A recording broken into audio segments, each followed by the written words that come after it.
The signal came without warning. One moment, Earth's orbital sensors were tracking the usual scatter of satellites and debris. The next, every screen on every space monitoring station lit up at once.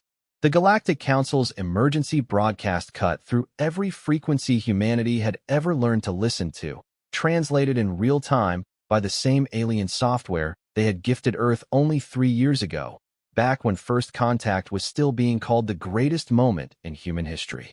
The message was short. It was also terrifying. Attention, Class 7 Civilization, Designation, Human.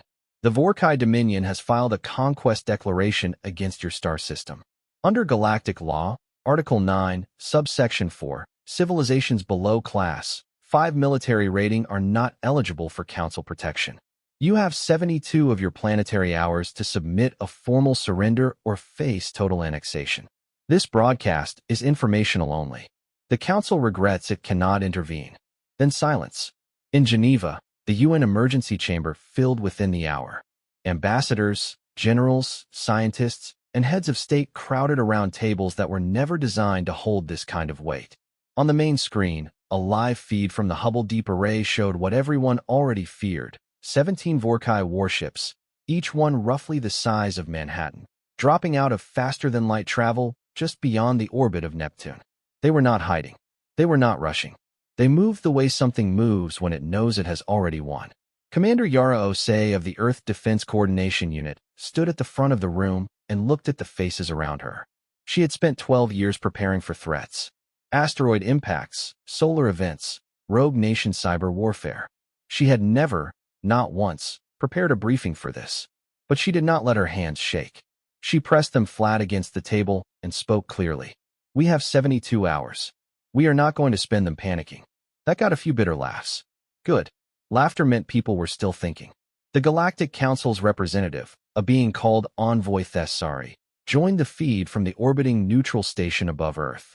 Thessari's species communicated through bioluminescent patterns along their elongated necks, but the translator box rendered their words in flat, calm tones that somehow made everything worse.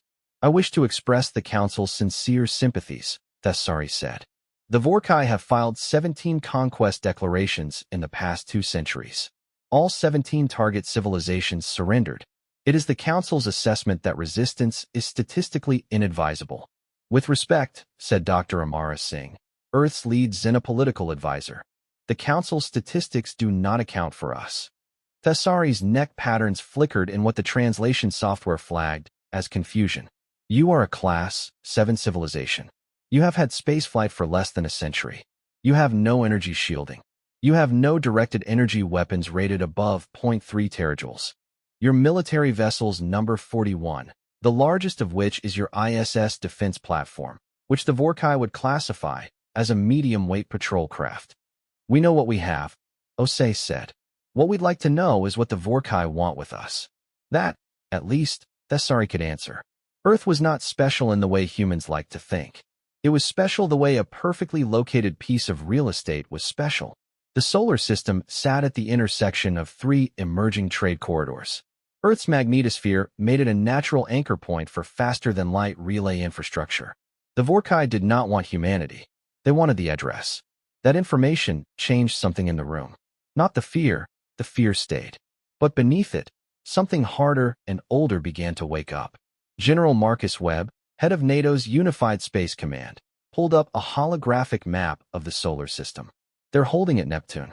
That's 8 hours of travel time at their observed speed. They're not rushing because they think they don't need to. They might be right, someone muttered. They might be wrong, Osei said. Pull every engineer, every physicist, every weapons designer we have. I don't care what country they're from. Get them on calls. I want options in 6 hours. While the diplomats argued and the generals planned, something else was already happening across the planet that no one in the Geneva chamber had ordered and no one could have predicted. It started on social media, as things often did, with a single post from a Pakistani physics student named Farrak who had watched the Council broadcast on his phone while eating breakfast. He wrote 4 words: "Let's figure this out." Within an hour, that post had 17 million shares. By hour 3, informal working groups had formed across every continent. Engineers in Chennai were cross-referencing the alien ship designs leaked by a council data breach 2 years ago with human submarine hull theory. A retired NASA propulsion scientist in Houston started a group chat that somehow ended up with 400 members, including 3 people who had previously worked on classified directed energy projects. Teenagers in Sao Paulo were running fluid dynamics simulations on gaming computers. A grandmother in Osaka who had spent 40 years studying electromagnetic pulse theory was suddenly the most requested voice in 6 different online conferences. No one told them to do this. No government directive came. It simply happened the way things happen when 8 billion people who have been told they are going to die decide, collectively, that they are not interested in that outcome. Back in orbit, the Vorkai fleet continued its slow, arrogant crawl inward. Their commander, a figure known as Fleet Sovereign Groth, had done this before. He knew the pattern. The small civilization would panic. It would argue. It would send some desperate diplomatic message begging for terms. Then it would submit, because what else could it do? He had given them 72 hours as a courtesy, not because he expected them to use it. He was watching the feeds from Earth's communication networks, filtered and translated by his intelligence division. What he saw confused him slightly. There was no mass panic. There was no social collapse. There were arguments, yes, and fear, yes, but underneath all of it was something his intelligence officers kept flagging and he kept dismissing. A kind of coordinated chaos. A species talking to itself at a speed and scale that seemed almost biological in its instinct. One of his officers approached. Fleet Sovereign. They are not sending a surrender signal. They will, Groth said. They are building things. Groth turned. What kind of things? The officer hesitated, which was unusual. We are not entirely sure, sir. Their manufacturing signals are difficult to categorize. They seem to be modifying existing systems in ways we have not seen before. Groth looked back at the blue planet on his screen. Small, fragile, impossibly young by galactic standards. He had never lost a conquest declaration. He was not going to start now.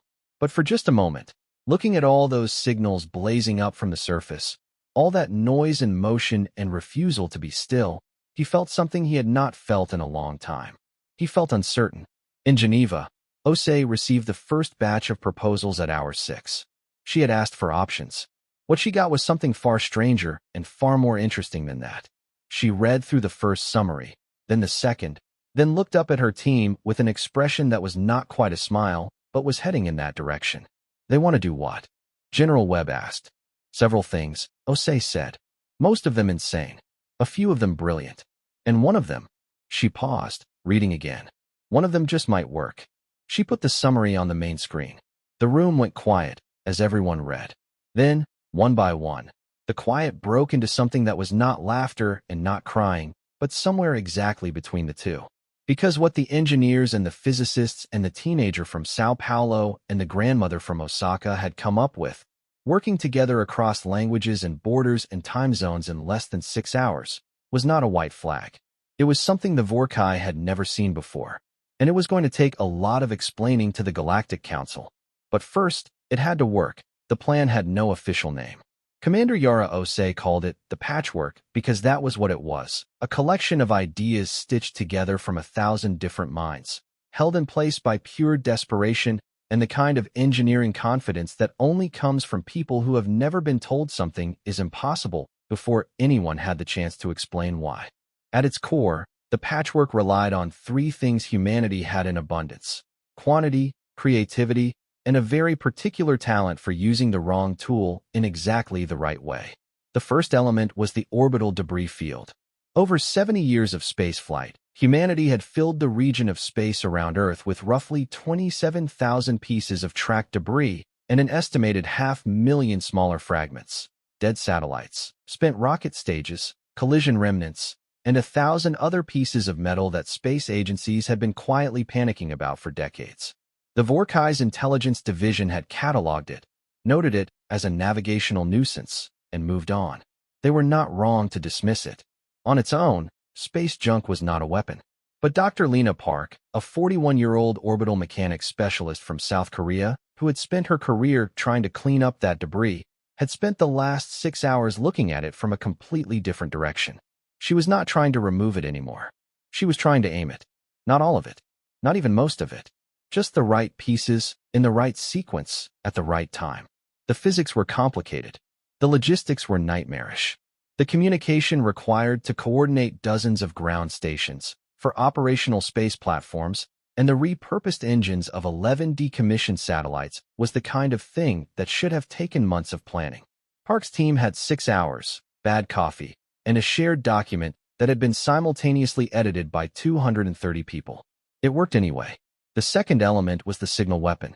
This one came from an unexpected source, a small research collective in Finland that had been studying the Vorkai's communication frequencies ever since the Council had handed humanity translated copies of alien technical standards 3 years ago. The researchers, led by a soft-spoken engineer named Michael Rantanen, had noticed something the Council's own documentation buried in a footnote.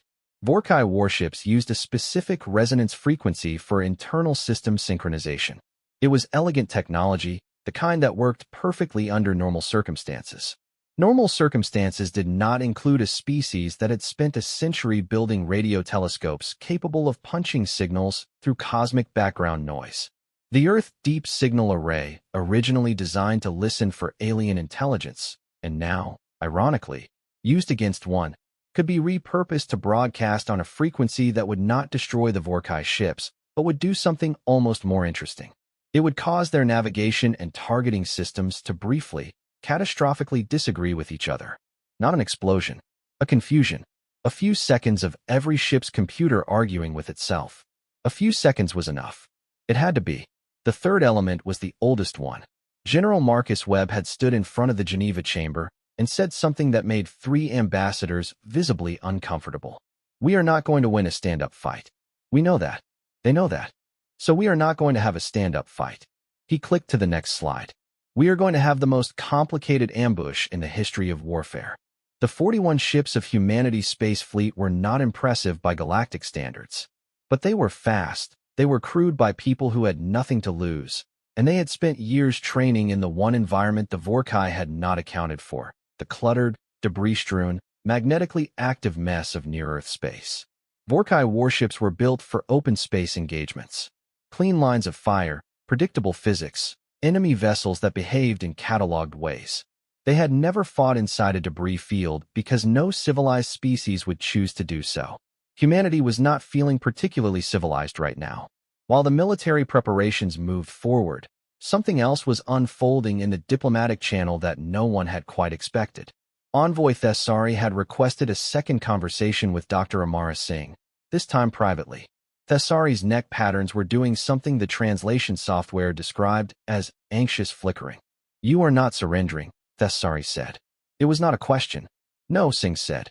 I must advise you again that the probability of successful resistance is, I know the probability, Singh said. What I want to know is why you called this meeting. A long pause.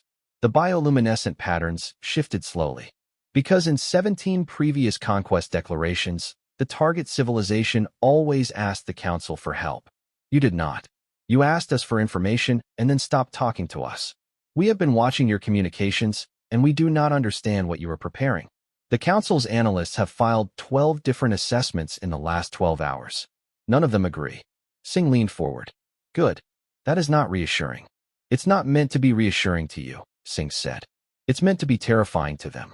What Singh did not say, because she was a diplomat and diplomats chose their words carefully, was that the confusion was partially intentional.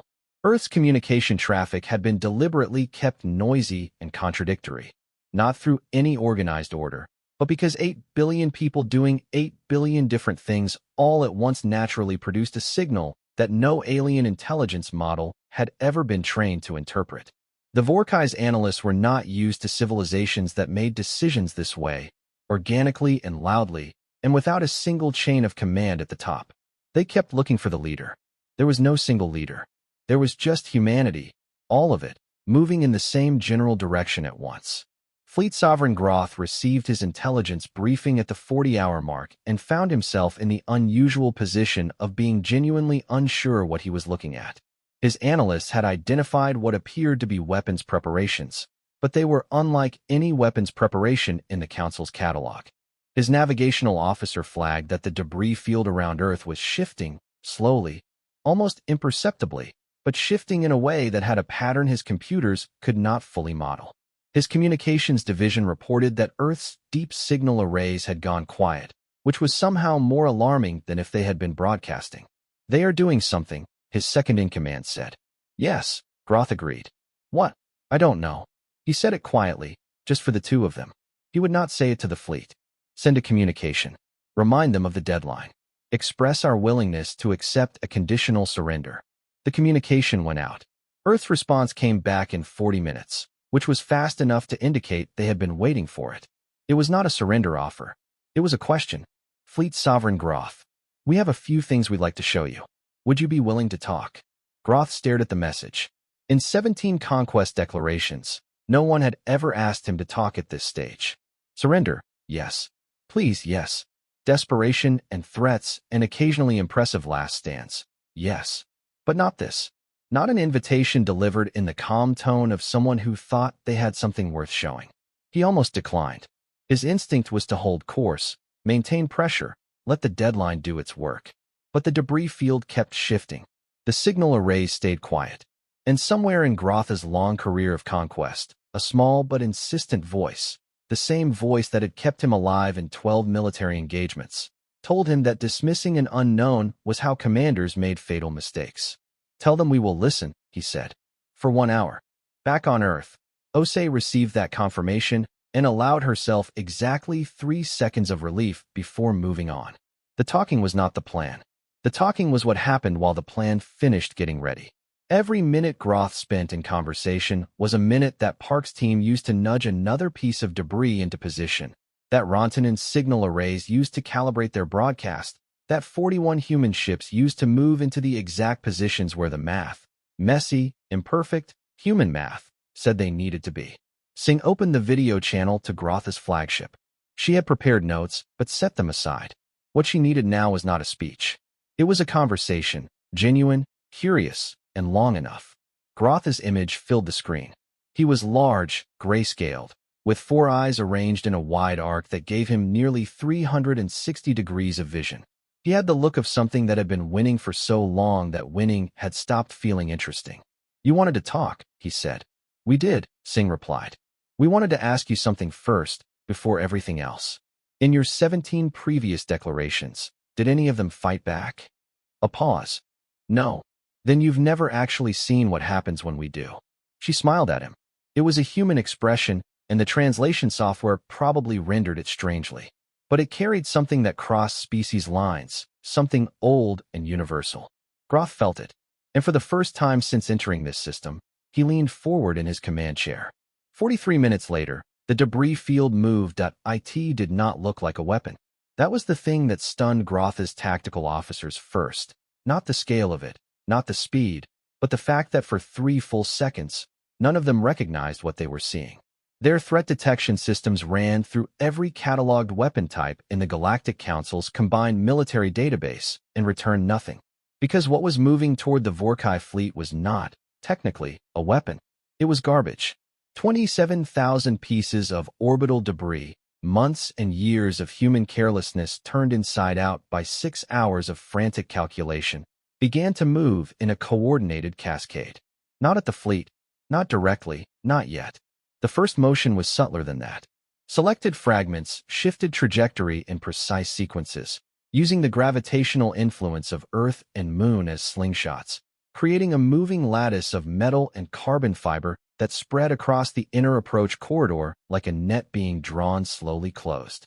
Dr. Lena Park was watching from the Sol ground station, her hands folded in her lap, her eyes moving between 6 different screens. She had slept for 40 minutes in the last 30 hours. She did not feel tired. She felt the way she imagined surgeons felt during complicated operations, present in every cell, narrowed down to the single point of the thing in front of her. "Sector 4 fragments, adjust by 0.2 degrees, she said into her headset. Someone on the other end confirmed. A cluster of dead satellite parts, each one tumbling in its own quiet orbit for years, shifted slightly. It was enough. The lattice tightened. Aboard the Vorkai flagship, Groth had ended the call with Singh at the first alert from his tactical team. He was standing at the forward command console, watching the debris field rearrange itself, and he was asking his officers questions that none of them had good answers to. Trajectory projections? Inconsistent, sir. The pieces are interacting with each other's mass shadows in ways our models were not built for. The field is too dense and too irregular. Can we go around it? A pause that lasted too long. Not quickly. The field extends across a cone of approximately 40 degrees centered on the planet. We would need to decelerate, change vector, and reapproach from a high angle. Estimated time, 11 hours. Groth looked at the clock. He had given humanity 72 hours. 31 remained. He had expected to be in orbit by now. Move us back, he said. Hold outside the debris boundary. That was when the signal hit. It did not come from the direction anyone was watching. Rontanen's team had spent 40 hours calibrating the deep signal array to bounce their broadcast off the moon's surface, bending the transmission around the geometric line the Vorkai's shielding was oriented toward. The signal arrived from behind and above simultaneously, which was technically impossible, and yet the math had said it was not, and the math had been right. Every Vorkai warship's navigation system received a burst of resonance frequency interference lasting exactly 4.2 seconds. 4.2 seconds did not sound like much. In open space, against a prepared enemy, it would not have been. But the Vorkai fleet was not in open space. They were at the edge of a debris field they did not understand, making micro-corrections to hold position, their navigation computers running continuous calculations to maintain safe separation from 17 ships clustered in a formation designed for intimidation rather than defense.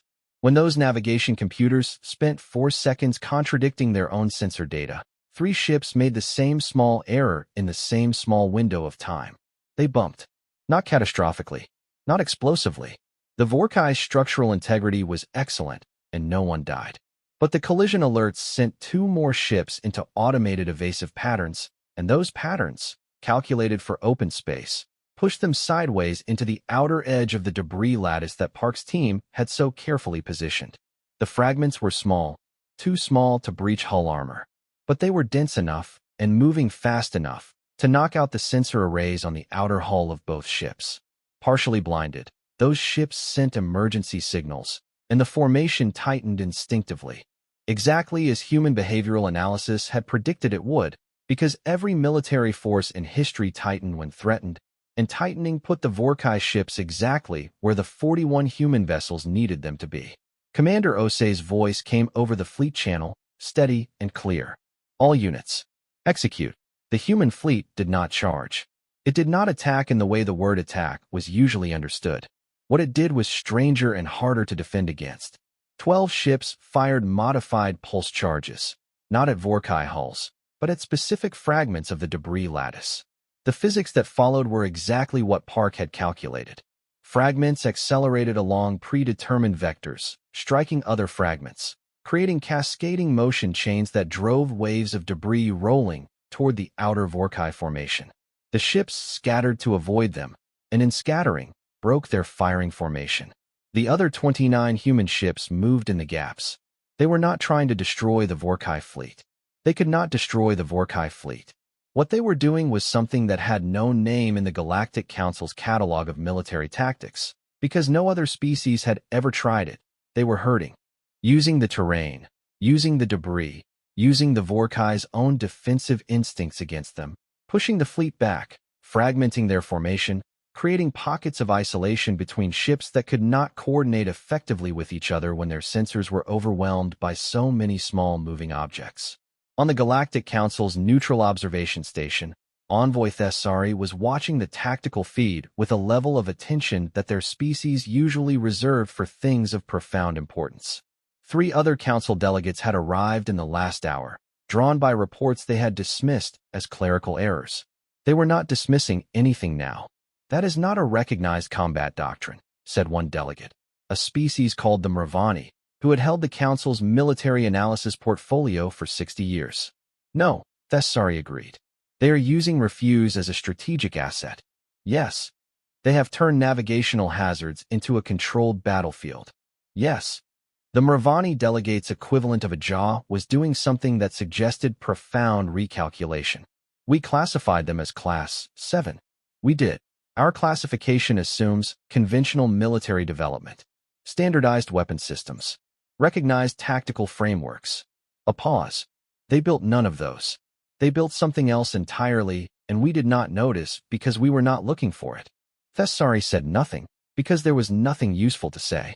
Back in the battle, Groth was making decisions faster than he had made decisions in years. He was not a man who panicked, and he was not panicking now. But he was deeply, genuinely alarmed in a way he had not been in over 2 decades of military command. His ships were not being destroyed, but they were being moved, and they were being separated, and the humans kept not doing what they were supposed to do. Every time his tactical AI projected the next human action, the humans did something adjacent to that projection but not quite matching it, as if they were each making individual choices that somehow added up to a coordinated strategy without anyone having issued the orders for it. That last part was the most disorienting.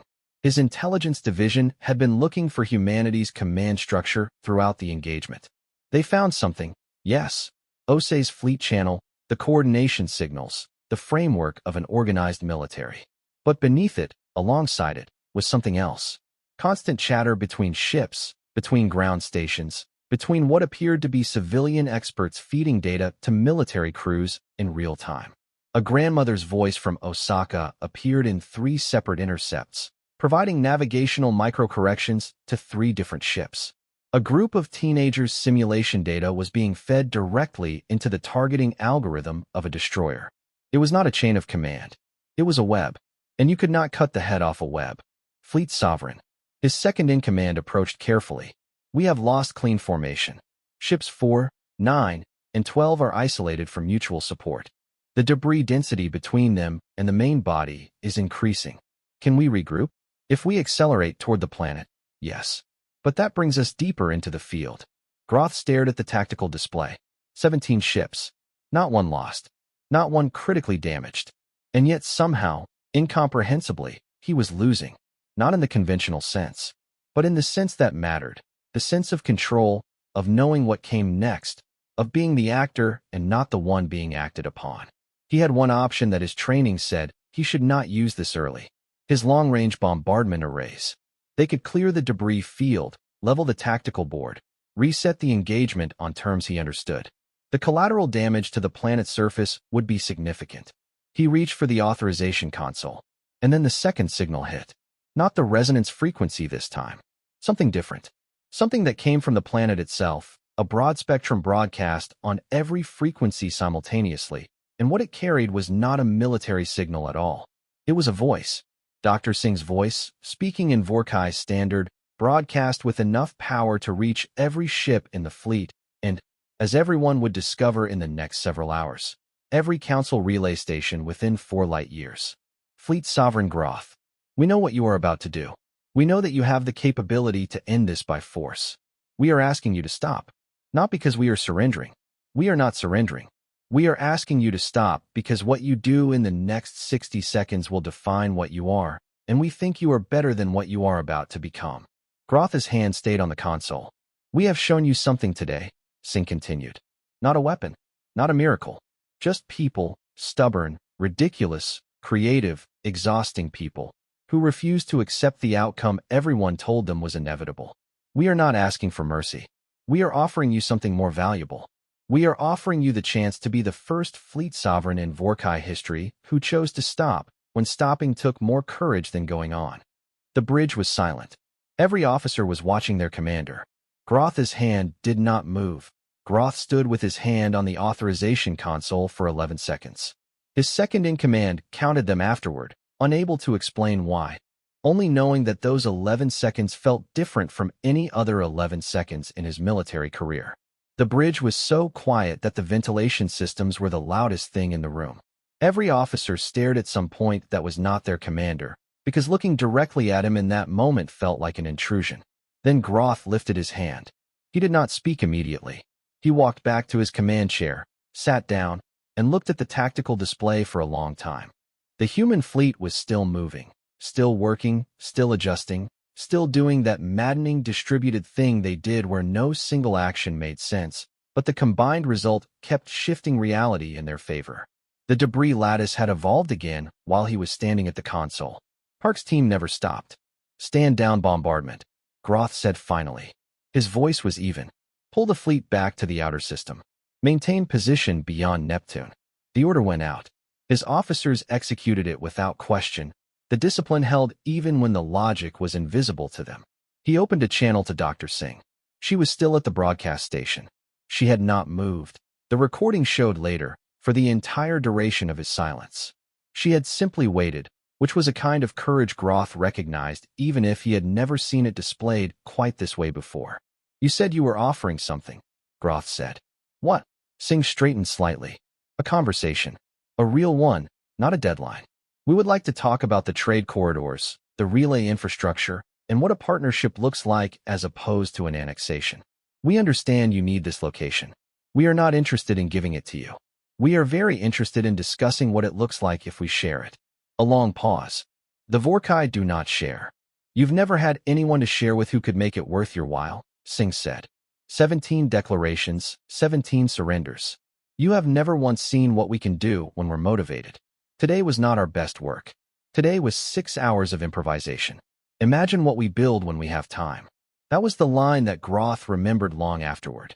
Not the debris field, not the signal weapon, not the herding maneuver that no tactical AI in the fleet had managed to categorize. It was that line. Imagine what we build when we have time. Because he had seen what they built in 6 hours. And the mathematics of extrapolating that outward were uncomfortable in ways he was not prepared to discuss with his officers. I will consider it, Groth said, and closed the channel. On the Galactic Council's observation station, the scene that followed was described by Thessari in their official report as unprecedented in living memory, which for Thessari's species meant roughly 400 years. 3 additional council members had arrived by emergency transit in the hours since the engagement began. 2 more connected remotely. 7 species, collectively responsible for overseeing galactic law and interspecies relations for longer than humanity, had been building cities, crammed into the observation lounge, and watched the replay feeds in a silence that grew steadily heavier. The Mervani delegate spoke first. They need to be reclassified. Obviously, said the delegate from the Southern Collective, a species of crystalline intelligence who communicated in harmonics. Their translator produced a tone of dry agreement. The classification system does not have a category for what we witnessed, said another delegate.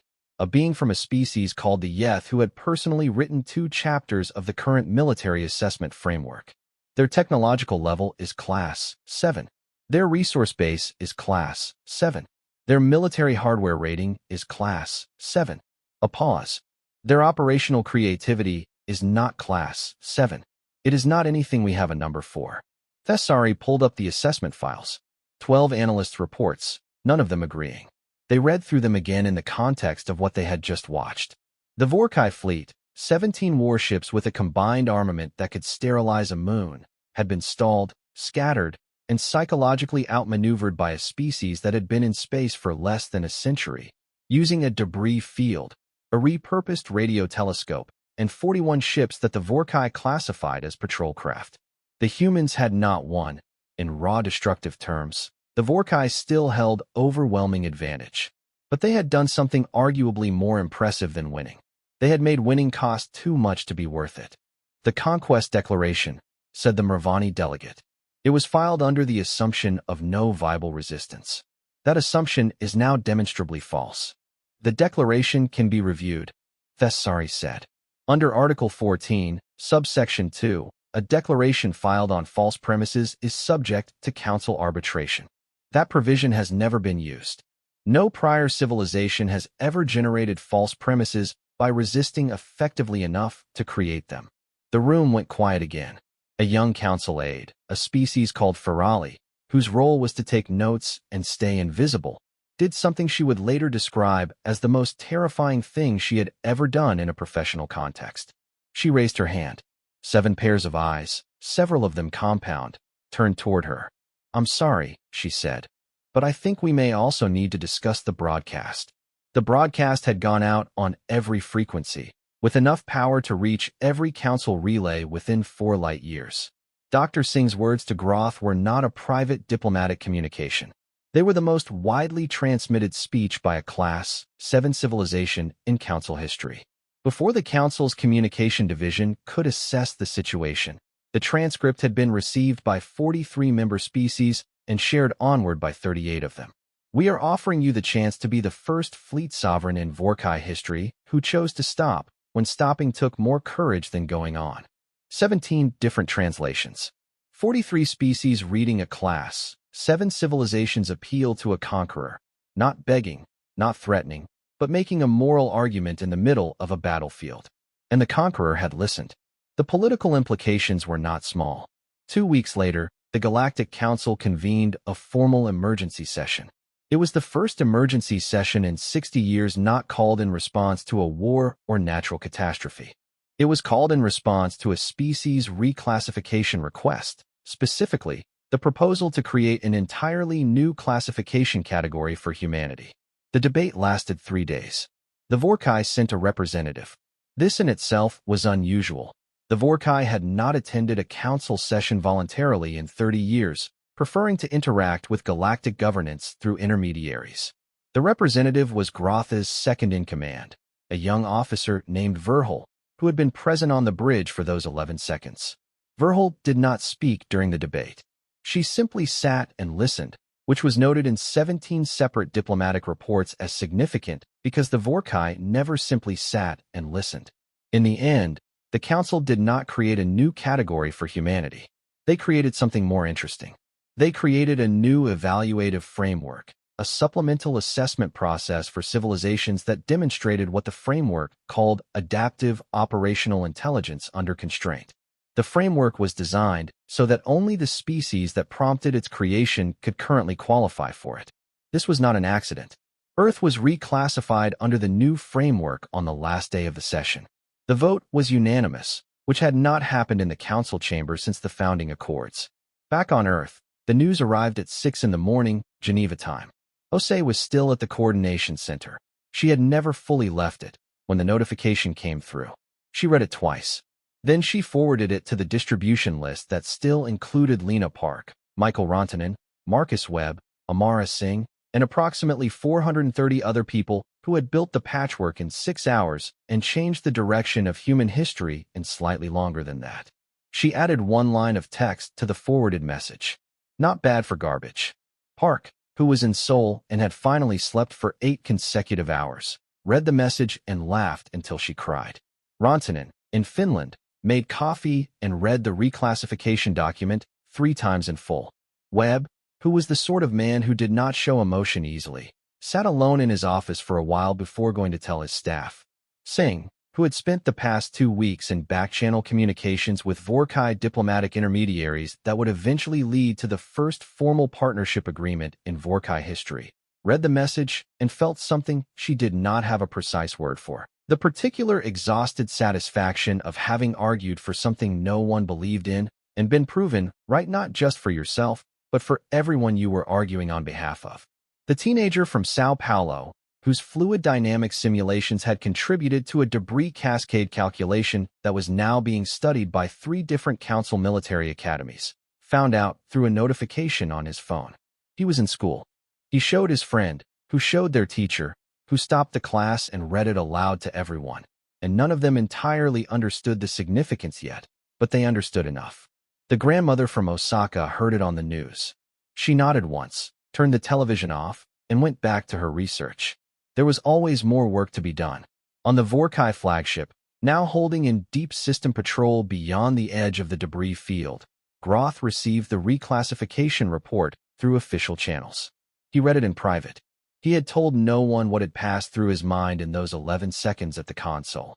Not his officers, not the Dominion's high command, and certainly not the young Aide Verhul, who had filed an unsolicited personal report to the council saying only that she had watched her commanding officer make a decision she thought the galaxy should know was possible.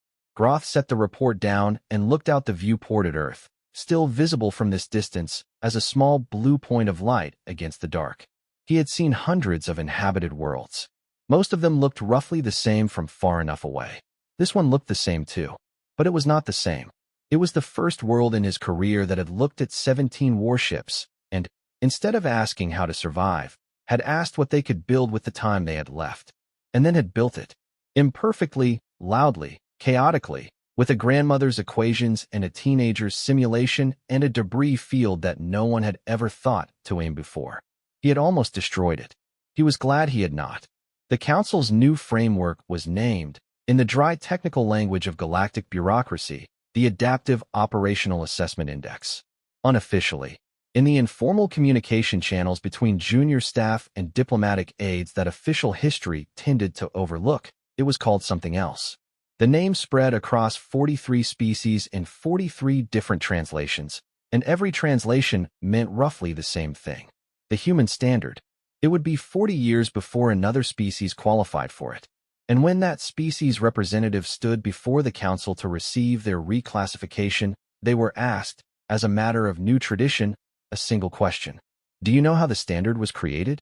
The representative did know, because every civilization that encountered the council now learned it, the same way humans had once learned every cautionary tale and founding story that mattered, by telling it and retelling it, by making sure it did not get lost. A species with garbage and 6 hours, the representative said.